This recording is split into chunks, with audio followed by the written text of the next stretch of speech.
All right, so we have survived the book of Mark all the way to chapter 15. It's been we've been going since January, so 6 months in the book of Mark. I'll take it. So this week, what we're going to talk about is we're not going to pull one specific passage, but one concept that I just sat down to read chapter 15, and I found one concept kept showing up and showing up and showing up and showing up and showing up. And that was this concept of Jesus as the King of the Jews. Now, is that important? Yes, sure, as with regard to the lineage he follows, that he follows in the line of David. But is it important for another reason? Yes, it is. And we'll talk about why that is. So in Mark 15, I think there are 6 instances where Jesus is either called or referred to as the King of the Jews. So Mark 15, verse 2. This is Jesus before Pontius Pilate. Pilate questions him and says, "Are you the King of the Jews?" And Jesus answered, "It is as you say." It is as you say. And the chief priests began to accuse him harshly. Then Pilate questioned him again, saying, "Do you not answer? See how many charges they bring against you." Pilate's trying to give him an out. Pilate's like, "I want nothing to do with this whole crucifixion nonsense. You're here because they're mad." And big mad they were.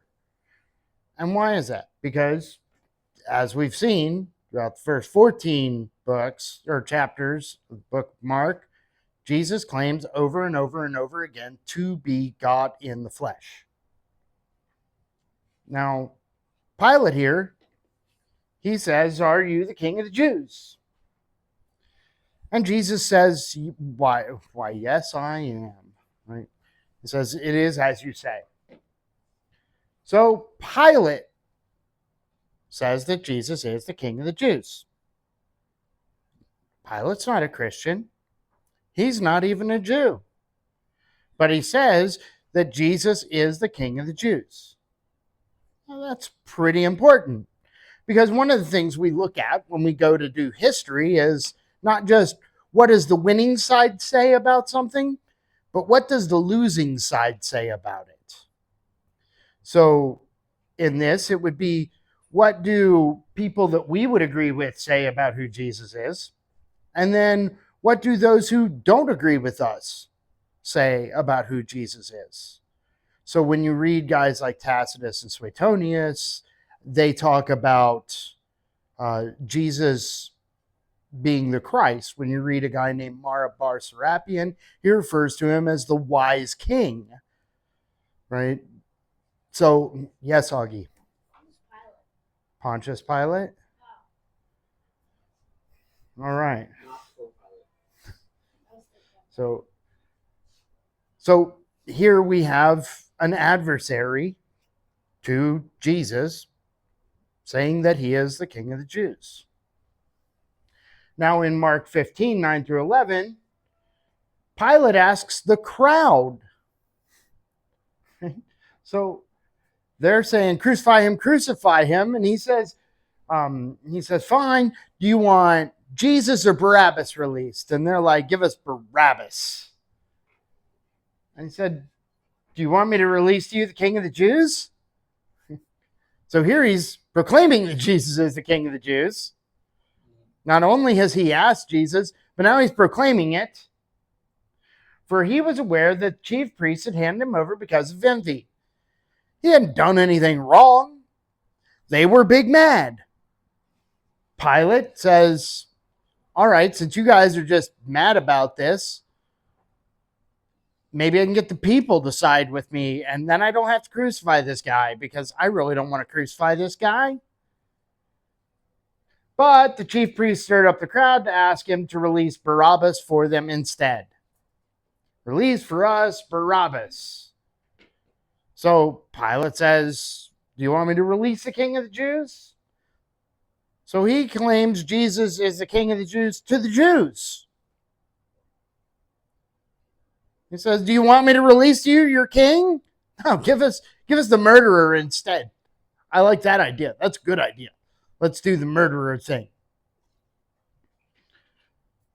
So then Mark 15, 12 through 15, it says, answering again, Pilate said to them, then what shall I do with him whom you call the King of the Jews?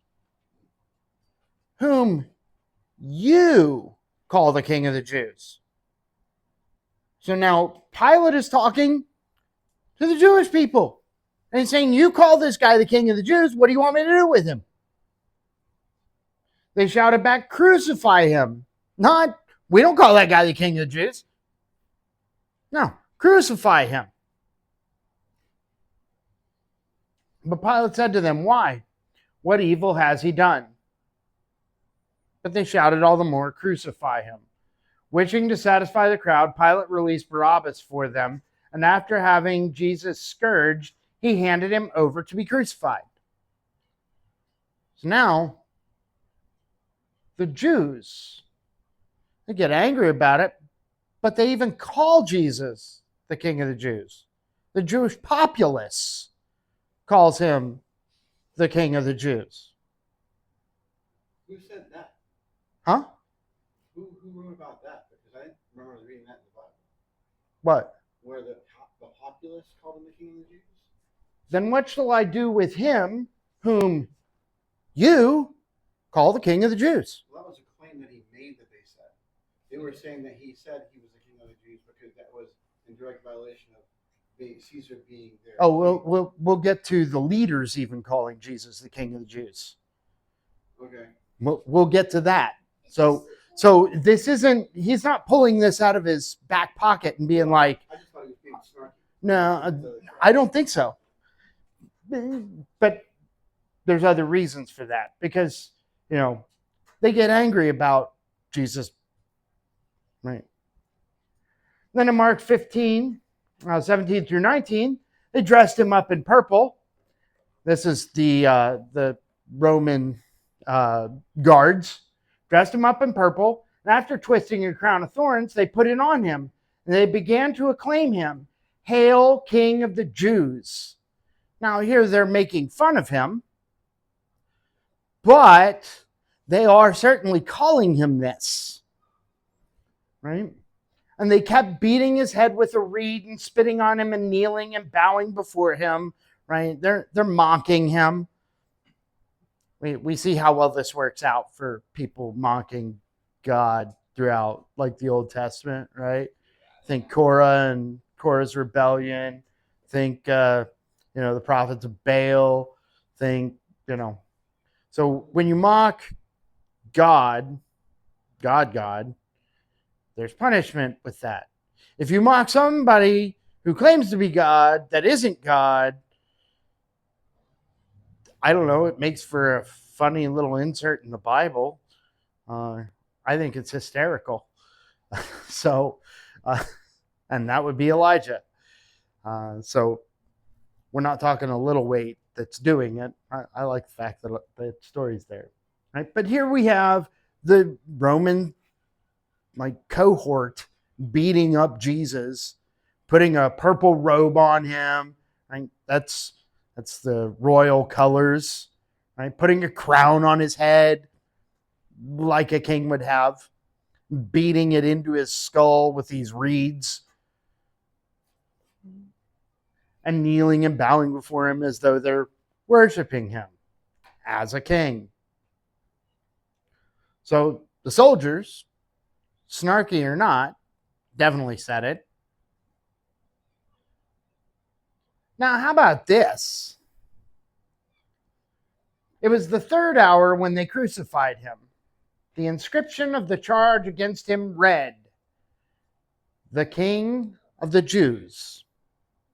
So that charge goes into something called the Annals, right? And the Annals are the official records of the Roman Empire.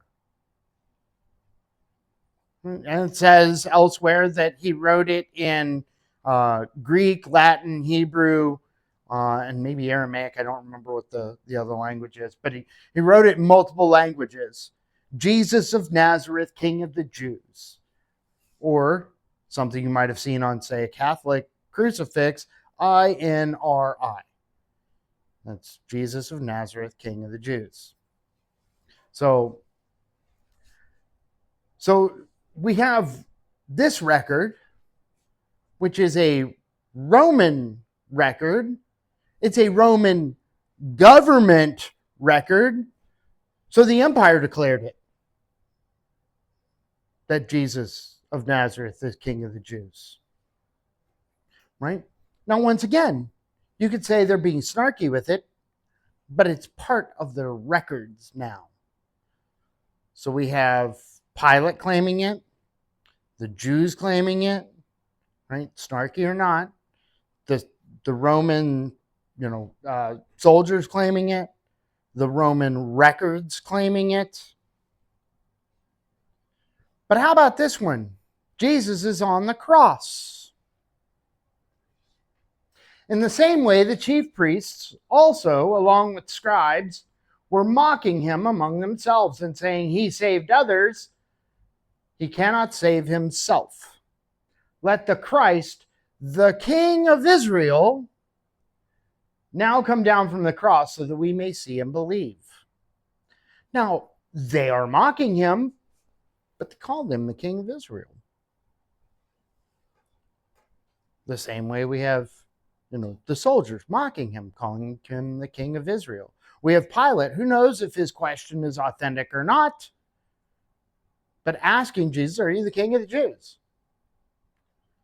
And then when Jesus tells him, this is another one of the Gospels, right? It says that he explains, my kingdom is not of this world. He's like, yeah, I've got no fault with this guy. I have nothing against him. So, but here we have the chief priests, all the leaders of the temple, referring to him as the King of Israel. Now, yes, they're mocking him. And even says those who were crucified with him were also insulting him. But we know one of them stopped insulting him and started going, hey, we deserve to be here. This guy doesn't. So, one of them did, according to Jesus. I'll take it. So the chief priests, they also declared it. We see all these people declaring that Jesus of Nazareth is King of the Jews. From your lowly Jewish peasant to the chief priests and rulers, to the Roman citizens, to Pontius Pilate, who's the Roman governor, to even the man himself, the empire. It is recorded in all of these facets. That's a whole lot of levels to get through. And every one of them is consistent that this Jesus of Nazareth, who is hung from a cross, is the King of the Jews. Now, whether that's, by jest or what have you, it does not change that they have all stated the same thing. Oddly, if they were stating it in jest, that would be blasphemy. Because, and Jesus asked us. He asked us this, nifty question. Jesus said to Peter, he says, but who do you say that I am? And Peter answered him and said to him, you are the Christ, the Son of the living God. So the question for each of these people that they have answered for us, he is the King of the Jews, is, who do you say I am? They've all declared the King of the Jews. Now, why is that important? Well, because the Old Testament is wrought with all of these places where the King of the Jews is likened to somebody else. So they are declaring Jesus' question. Now, the first place I want you to look is Numbers chapter 23, verse 21. So this is Moses, right? So pre-kingdom period. It says, he has not observed misfortune in Jacob, nor has he seen trouble in Israel. The Lord is God with him, and the shout of a king is among them. The Lord is the king who is shouting from among them. The Lord, that word Lord is Yahweh. So Yahweh is king. This is pre-kingdom period. So no king in Israel, but Yahweh. Yahweh is the king among them. So we see that Yahweh is called the king of Israel in Numbers. Well, let's continue on. Let's see if this holds up. Psalm 47. This is David. David, the king of the Jews. What does he say? Oh, clap your hands, all peoples. Shout to God with the voice of joy. For the Lord Most High is to be feared, a great king over all the earth. He subdues peoples under us and nations under our feet. Who does David declare as the Lord of Israel, the King of Israel? The Lord. That word, Lord, again, is Yahweh. So we're 2 for 2. We've got pre-kingdom, in the kingdom. How about post-kingdom? This is Isaiah. Isaiah says in Isaiah 43:15, right? I am the Lord, Yahweh, your Holy One, the Creator of Israel, your King. Who is King of Israel, according to Isaiah? At least in this passage? Yes, Augie? Yahweh, that is correct. Okay. Well, how about one more just to round it out so I can do 4 here? Thus says the Lord, the King of Israel, and his Redeemer, the Lord of hosts. So we have the Lord, the King of Israel, and his Redeemer, the Lord of hosts. Yahweh. Thus says Yahweh, I am the first and I am the last. And there is no God besides me who is like me. Let him proclaim and declare it. Yes, let him recount it to me in order. Right? In other words, you think you're something like God? Come talk to me. We'll clear this up right quick. Right? But again, Isaiah declares that Yahweh is the King of Israel. So when the Jewish people are declaring Jesus as the King of the Jews, who are they pointing to? Yahweh. And if they are jesting about it, then they are blaspheming because they're declaring this name in an empty manner. They are calling Jesus the King of the Jews as a joke. Then they are blaspheming. So when the chief priests, you got no way around that, right? That is straight up blasphemy. So when Pilate says it to the Jewish people, I want to believe that they were sincere about it, right? This is the King of the Jews. I don't believe that's true, but I would hope that they were sincere, because if not, they are guilty of blasphemy. Blasphemy is bad, okay? We need to remember that that they would have taken this very seriously the whole time. Right? So when they called Jesus the King of the Jews 6 times, 6 times in Mark 15, right? We're talking about that's either 6 places where people are blaspheming by calling Jesus the King of the Jews, or where they are declaring who Jesus is by calling him Yahweh. But either way, their use of this term doesn't change who that term is meant for.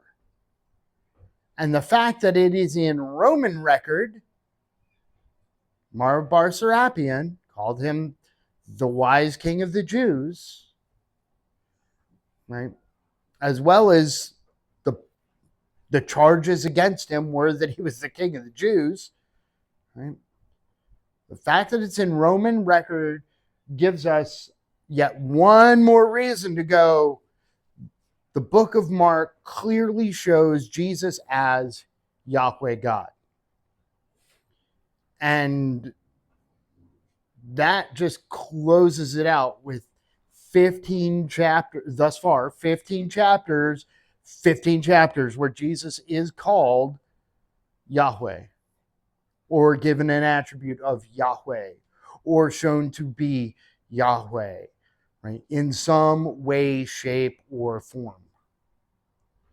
And next week we'll talk a little bit about, or not next week. Next week we've got the missions team here, so we won't do it next week. But the following week we'll do the last chapter, and we'll talk about the last chapter and show how still with the shortened chapter, Jesus is indeed God Most High. The what? Are we going to talk about the other ending? The shorter ending versus longer ending? Sure.